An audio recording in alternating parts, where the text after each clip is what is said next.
Omicron was first described in Botswana and then shortly thereafter in South Africa. And the fact that it was so early in its description and picked up is a scientific success. It's a success of the investment that our country has made in science.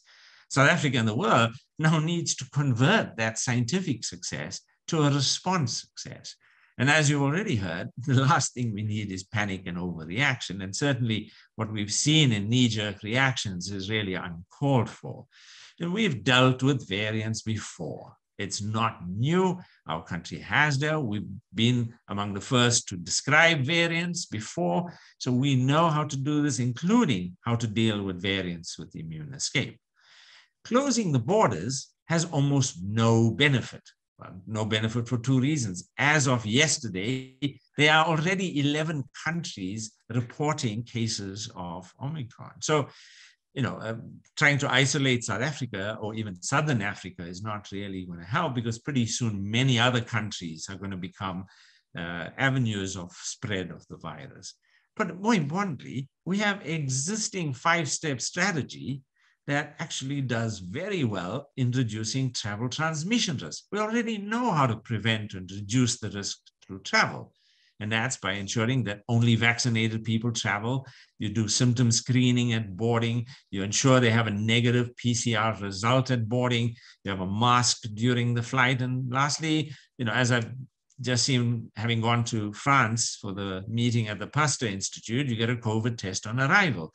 So there are 3 things that I believe need to be done to deal with this virus, and our response needs to focus on that. The first is we can expect that higher transmissibility is likely, and so we're going to get more cases quickly. We're already seeing early evidence of this, and if that happens, the cases concerned, I'm expecting we'll top over 10,000 cases by the end of the week per day. We'll see pressure on hospitals within the next 2 to 3 weeks. And even if Omicron is not clinically worse, and certainly the anecdotes don't raise any red flags just yet, but we don't know for sure, we are going to see this in all likelihood because of the rapidity of transmission.